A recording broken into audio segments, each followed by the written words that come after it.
Hello and welcome, and today we are going to be looking at the 100 heads challenge. That is a challenge set by artists to draw 100 heads over the course of 10 days. And this is a really good challenge if you want to practice your drawing, especially obviously with portraiture and drawing faces in general. It's a really tricky thing to get right. It's something that everybody struggles with. So this kind of enforced practice is a really good thing to do. So I highly recommend anybody has a go at this. For me specifically, I want to hone in on practicing my quick rough sketches of faces, getting the basic proportions and shapes in place. Because when I'm designing a character or whatnot, I really struggle getting a face quickly down on paper, especially a face that I can repeat and is recognisable as the same character. So with that in mind, I'm going to be taking a slightly different spin on it, and rather than focusing on trying to get really nice a finished drawing or painting of the faces, I'm just going to be doing the rough basic sketch of each face before I move on to the next one. And of course that does lead to the big advantage where rather than it taking 10 days, it's probably going to take me more like 10 hours. So without further ado, let's get on with it. Okay, for this challenge I have a brand new sketchbook that I'm going to start. I've been looking forward to starting the sketchbook. It's really nice, thick, smooth pages.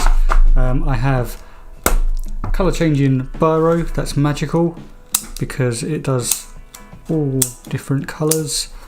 It's I say pure magic, so that'll be interesting. And I've got the 100 heads Pinterest board up on my phone ready to go. So without further ado, let's get cracking. Boosh. And hello and welcome from VoiceOver Carrie. I would first and foremost like to give a big thanks to Intro Carrie for doing such a splendid job. He always does well. Keep up the good work. Now for me to do my part. And as you can see from the off, it's not going particularly well. I really struggled getting this biro to work on this paper. I mean, I do use a biro to sketch with. It seems a bit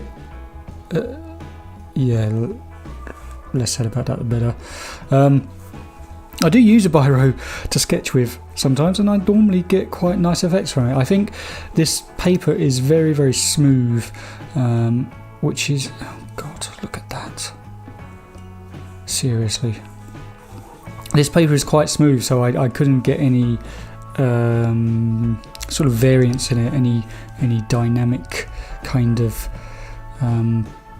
lights and darks from it. So yeah, I was struggling with that a bit, so I decided to try with a pencil, and then went in with the biro afterwards, and no, that didn't work either. It's just a bit no.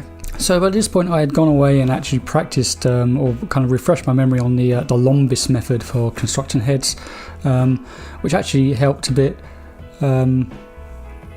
And yeah, so I'm starting to get better results as a result of that, but I still wasn't happy with how, well, especially this one, how they were turning out. And I actually considered just scrapping the whole idea of it for the video several times by this point. I just wasn't happy with how it was coming together, and felt like it was going to be a lot of time spent making really crappy faces that I wouldn't be happy with at the end of it. So, but I stuck with it, and I'm glad I did, because it wasn't long after this point that I really started to get some results that I was happy with. Still at this point I'm struggling. You can see I'm now using the pencil far more. I've started using a coloured pencil to see if that actually works any better. Still persisting with that biro, that's just not working at all. But I did find the coloured pencil gave me a lot more control. It was a lot nicer to use on this paper. So you'll see not too far from now, I just actually scrapped the biro altogether and just start using the coloured pencil, which is probably what I should have done from the off, really. And from that moment onwards, I started to feel a lot more comfortable and started to actually enjoy the challenge from that moment on, and I felt like I could actually do it successfully, which is nice. And here, this is the moment that I really thought, okay, yeah, this is starting to work now. I'm starting to get my eye in on it. I'm starting to see an improvement already. And yeah, they're definitely sticking with just the coloured pencil and ignoring the biro. That helped so much on this smooth paper. The biro just wasn't working.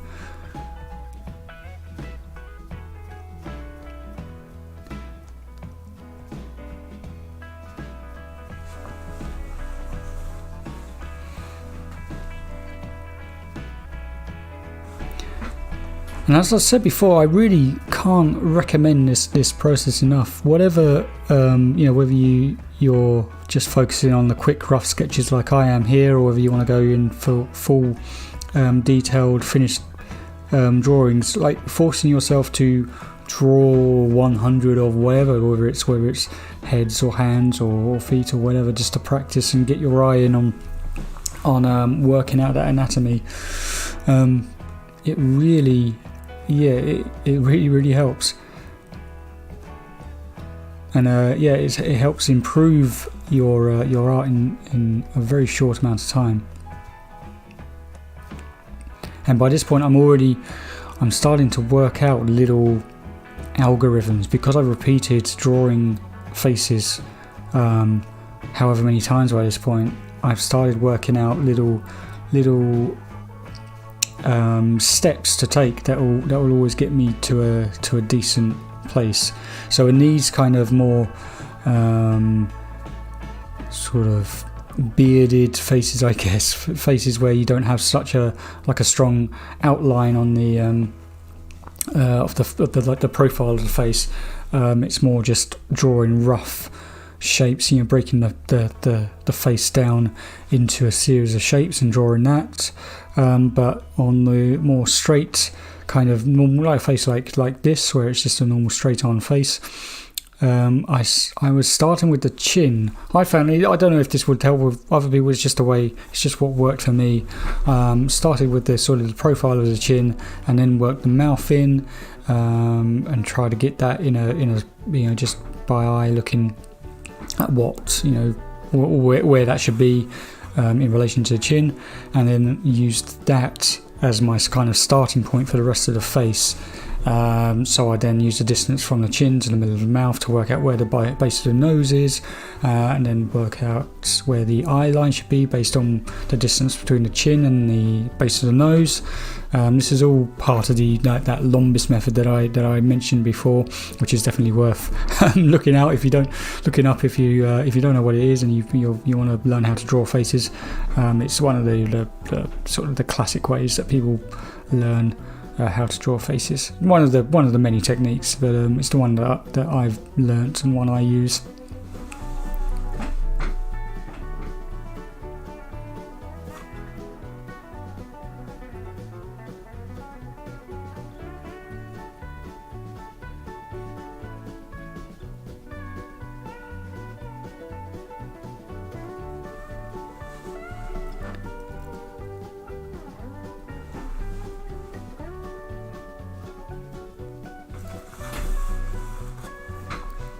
And I really did like how it started to come together with each face being a different colour, and all just sort of place higgledy-piggledy around the page.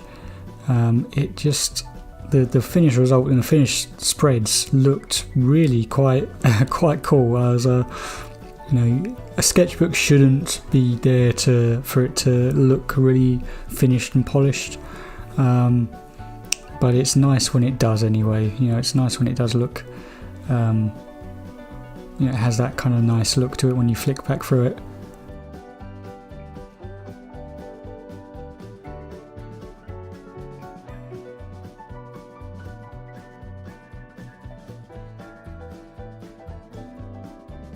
And although it wasn't really my initial intention, I was quite pleased to be able to get a decent likeness on quite a few of these portraits. Like, you know, getting a decent likeness, that's not, it's a lot more difficult than just getting the basic rough shapes in. So the fact that, for example, Gandalf in the middle there, you can see that's definitely Gandalf.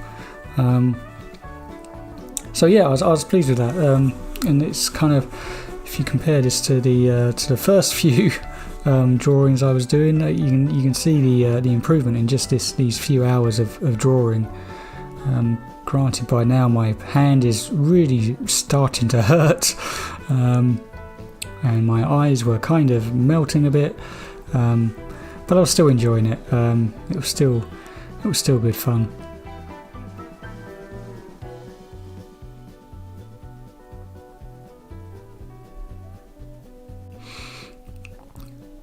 I was coming across a problem with this particular Pinterest board by this point, where it had lots of like grotesque sculptures and so on, which weren't really helping me in my cause. Like, you know, my overall goal was to practice drawing the proportions and shapes of a normal face.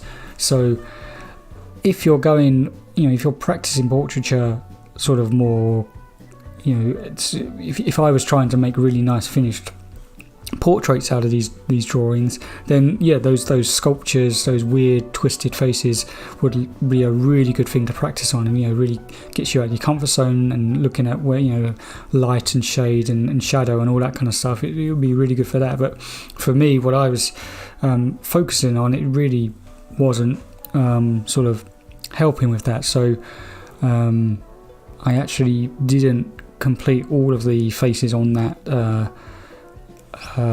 Pinterest board. I actually then moved over onto my own board where I'd collected a few faces and just started drawing those instead.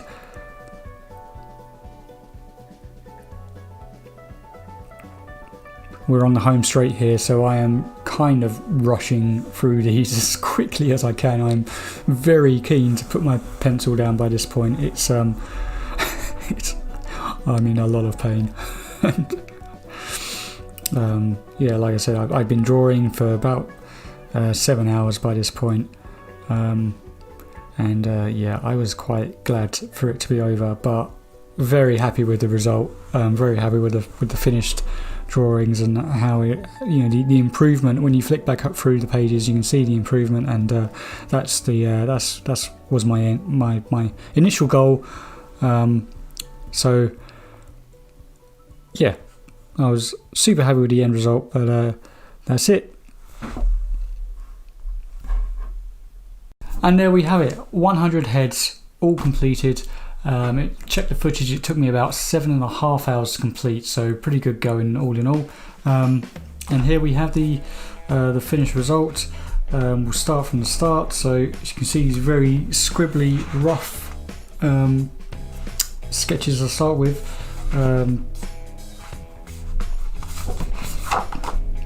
And then we carry on. We started to work out a bit of technique by this point.